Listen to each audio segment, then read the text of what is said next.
Managing editor अनुज सिंघल साहब हैं, उनका भी लंबा अनुभव है। मैं उनसे पूछता हूँ, अनुज जी, कैसे देख रहे हैं इस पूरे घटनाक्रम को?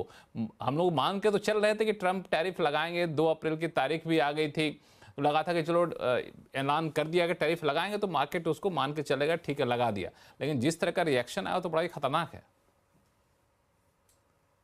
देखिए लक्ष्मण जी, बचपन में हमें कहते थे कि चलो बच्चे के हाथ में एक झुंझुना पकड़ा दिया, कोई दिक्कत नहीं है, बच्चा झुंझुना पकड़ाएगा, झुंझुना बजाएगा, थोड़ी देर चुप हो जाएगा, आपको कोई तकलीफ नहीं होगी।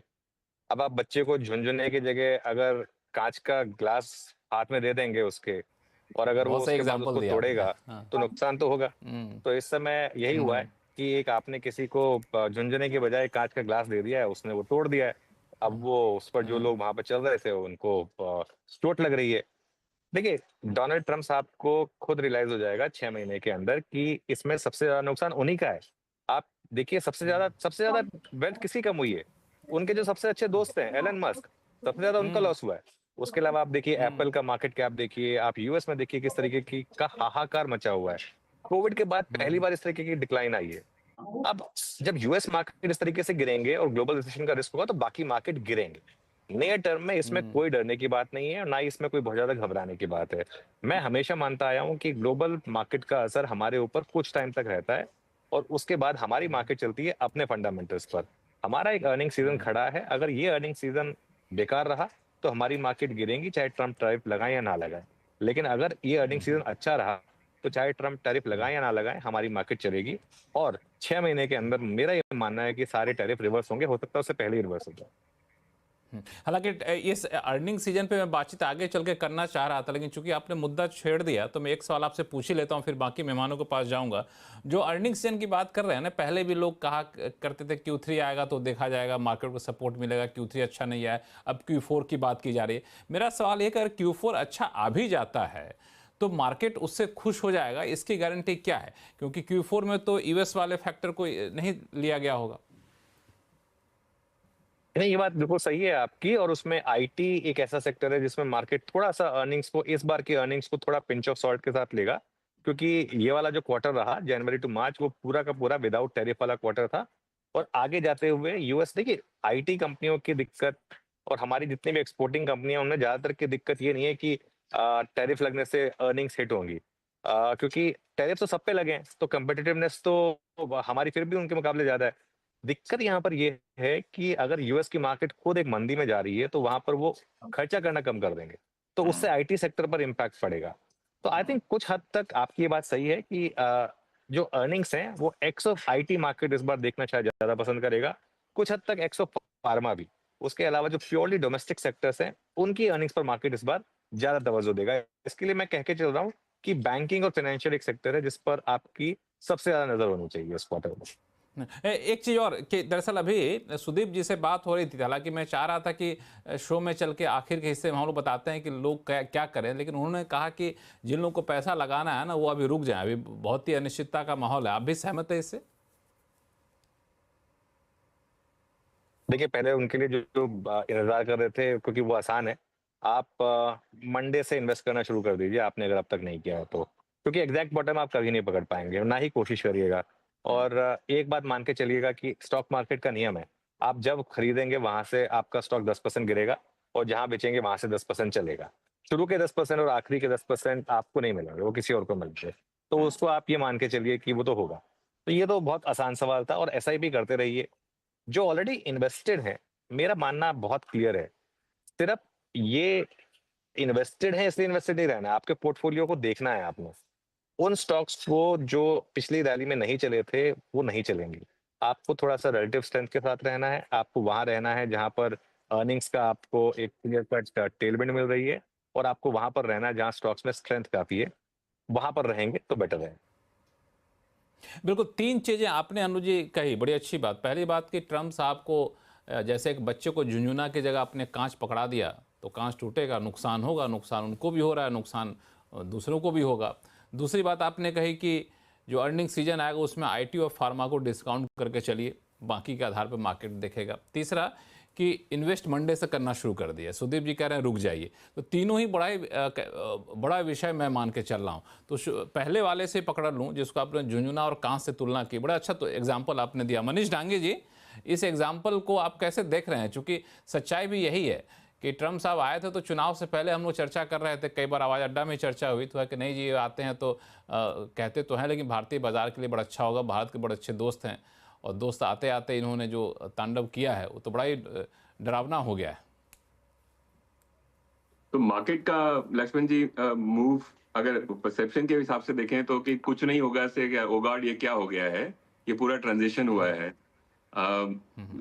इसको आप झुंझुना माने बट एक बहुत बड़ा देश है और कोई भी पावरफुल प्रेसिडेंट अगर कुछ इतनी मैसिव मूव्स ले रहा है तो उसके इम्प्लीकेशंस को इस तरह से डिसमिस नहीं करना चाहिए मेरे ख्याल से। मेरा एक ख्याल है कि जो आज जैसे चाइना ने रिटेलिएट किया है, सो ये थोड़ा सा वीक नैश इक्विलिब्रियम जिसको बोलते हैं या नैश ट्रैप जिसको बोल सकते हो, वैसा हो गया है जिसके अंदर दो बड़े गुंडे हैं यहाँ पे जो एक दूसरे से फाइट कर रहे हैं। हम सब कोलैटरल डैमेज है इसके। और 1980s अर्ली 90s के अंदर ये हुआ था जापान के साथ में यूएस का, जब प्लाजा अकॉर्ड हुआ था। तो बेसिकली यूएस को चाहिए ये कि किसी तरीके से डॉलर सिग्निफिकेंटली डिप्रिशिएट करा दे और वो इंसेंटिवाइज करे बहुत सारी प्रोडक्शन कैपेसिटीज को रिलोकेट करने के लिए। तो अब वो करने के लिए या तो आप चाइना को फोर्स करिए कि जो जापान ने एग्री किया था 1980s के अंदर कि चलो करते हैं, लेकिन अब चाइना नहीं कर रहा है वो। तो क्योंकि वो पैरेलल उतनी ही ज्यादा पावरफुल इकोनॉमी है जितनी यूएस, और शायद यूएस को दिख रहा है कि अगले 5-10 सालों में वो उससे ज्यादा पावरफुल हो जाएगी। तो इस स्थिति के अंदर जब इतने दो, जिसको मैंने बोला कि गुंडे अगर फाइट कर रहे हैं, तो हमारे पास में एक ऑब्जर्वर की तरह से देखना है इसको, हम ज्यादा कुछ कर नहीं पाएंगे। मेरे ख्याल से यूएस के पोजीशन ऑफ स्ट्रेंथ से एज ऑफ राइट नाउ, क्योंकि इकोनॉमी ठीक ठाक थी, तो वहां से फाइट कर रहा है। चाइना एक्चुअली बहुत ज्यादा लोकल इकोनॉमी है तो उनको बहुत बड़ा असर नहीं होगा।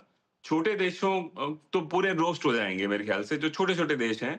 इंडिया क्यों इसलिए नहीं अच्छा करेगा क्योंकि हमारा एक्सपोर्ट अमेरिका को बहुत कम है, या फिर जनरली एक्सपोर्ट्स हमारे कम है। इंडिया इसलिए अच्छा करेगा कि थोड़ी बड़ी इकोनॉमी है, थोड़ी लोकलाइज्ड इकोनॉमी है, तो इसकी वजह से शायद अब्जॉर्प्शन कैपेसिटी ज्यादा है। मैक्रो ठीक ठाक है इंडिया का। तो बहुत बुरी हालत इंडियन इकोनॉमी की नहीं होने वाली है। जब कंबोडिया है, बांग्लादेश है, फिलीपींस है, इनकी तो बहुत बुरी हालत हो सकती है। तो वो पॉजिटिव है लक्ष्मण जी। लेकिन ये मानना कि ये चीज मतलब ये मतलब बयार है उसे निकल जाएगी, ये इसको वॉच करना चाहिए, बिकॉज ये काफी 50-60-100 सालों से नहीं हुआ है। ये जो टैरिफ वॉर है जिस एक्सटेंट का है, वो उसको एक ठीक से नजरिए से देखना चाहिए कि ये शॉर्ट टर्म नहीं है। ये most probably will last longer, है ना। तो उसको ऑब्जर्व करके रिस्क प्रीमियम्स अगर सेटल हैं और ठीक ठाक भाव पे चीज मिल रही है तो लेनी चाहिए। मेरा ख्याल ये है कि इस वक्त मार्केट माहौल जो है वो बॉन्ड्स के लिए ज्यादा बेनिफिशियल है इक्विटी से, जो मैंने आपके शो पे पिछली बार भी बोला था, और मेरे ख्याल से वही प्ले आउट होगा अगले 6-12 महीने में भी। बॉन्ड के लिए ज़्यादा अट्रैक्टिव है बजाय कि इक्विटी के, क्योंकि सारा तीर जो है घूम फिर करके जा रहा है अनुराग जी के पास। अनुराग जी, मैं सवाल तो नहीं पूछूंगा, आप ही बता दीजिए। मैं तो मेरे मन में तो यही सवाल है कि आप लोग वहाँ पे प्रेशर क्यों नहीं बनाते हैं? क्या ट्रम्प साहब को ऊपर कुछ प्रेशर बनता है कि नहीं बनता है कि भाई अब क्या कर रहे हो, ये तो हम लोग ही मर जाएंगे, बाकी का तो छोड़ो। करेक्ट। तो लक्ष्मण जी देखिए, जो जो चर्चा हुई है, एक उसको मैं थोड़ा संजीदगी से थोड़ा समराइज करने की कोशिश करता हूँ। उनके गोल दो हैं।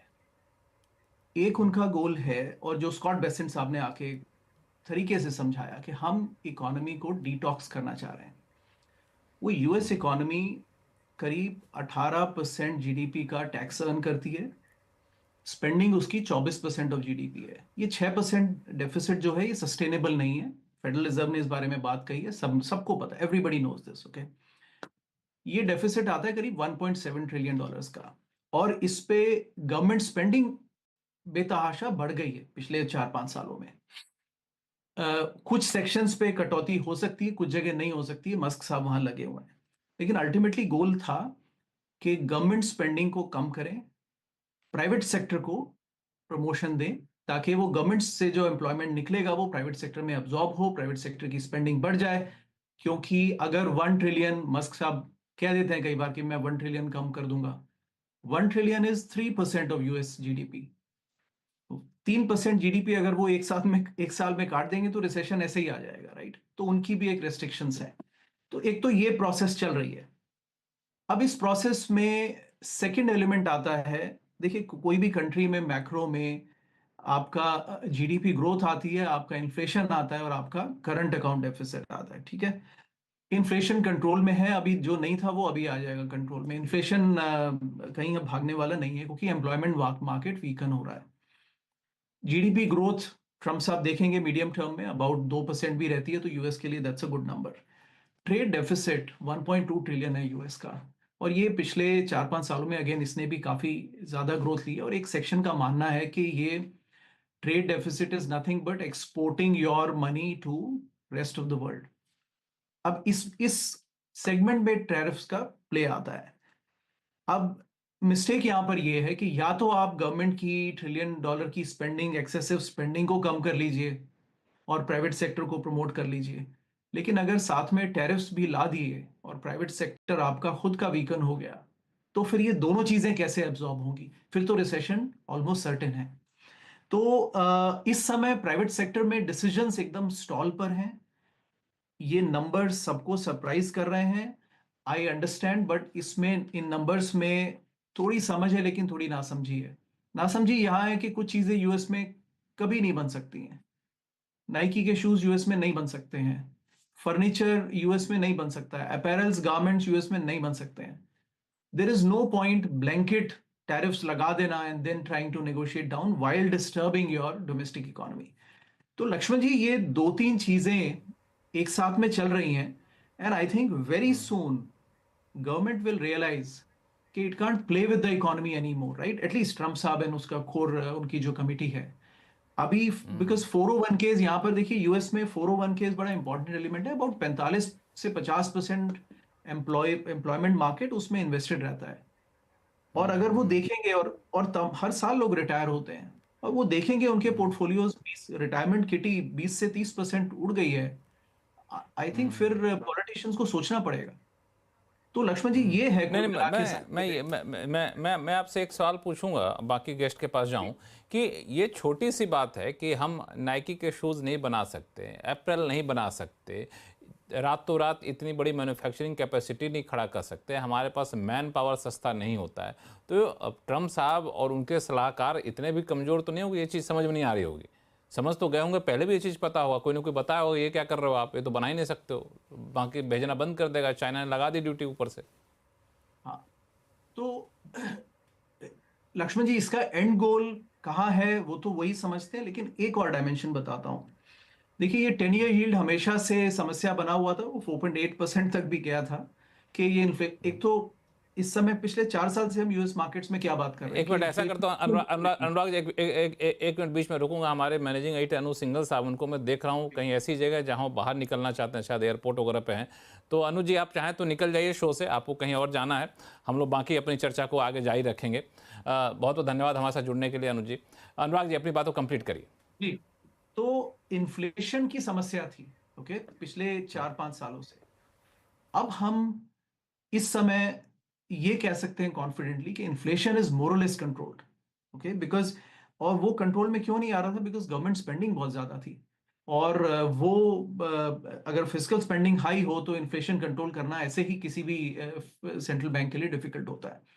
तो अगर वो इन्फ्लेशन कंट्रोल कर पाते हैं और 10 ईयर यील्ड वापस नीचे स्टेबल लेवल पे आती है तो इकोनॉमी को इससे बूस्ट मिलेगा, which means that the economic activity can start. अभी देखिए 3.9 पे आज सुबह 10 ईयर यील्ड आ गया है, राइट? और उसी से सब कुछ गवर्न होता है। तो ये एक अच्छा आउटकम है। अगर ये टैरिफ नेगोशिएशन से रिजॉल्व हो जाता है 1-2 महीने में कंट्री वाइज, और मेन लड़ाई जैसे कि मनीष जी ने कहा कि वो चाइना से ही है, विच इज करेक्ट, तो अल्टीमेटली आउटकम सबके लिए बेहतर होगा, बिकॉज 10 ईयर यील्ड लो हो जाएगी, फेडरल रिजर्व रेट घटा देगा, इन्फ्लेशन, एम्प्लॉयमेंट मार्केट थोड़ा वीकन हो जाएगा। आज नंबर्स आएंगे, वो भी देख लेंगे कैसे हैं, लेकिन inflation, low inflation, controlled employment market, good private economic activity, low rates and smaller government spending, ये बड़ा अच्छा कॉम्बिनेशन बनेगा, सब्जेक्ट टू कि ये अपना टैरिफ में क्विकली एंड गेम रियलाइज करें, बिकॉज मार्केट उनको सिग्नल दे रहा है कि you can't play with this very long. Market उनको ये सिग्नल दे रहा है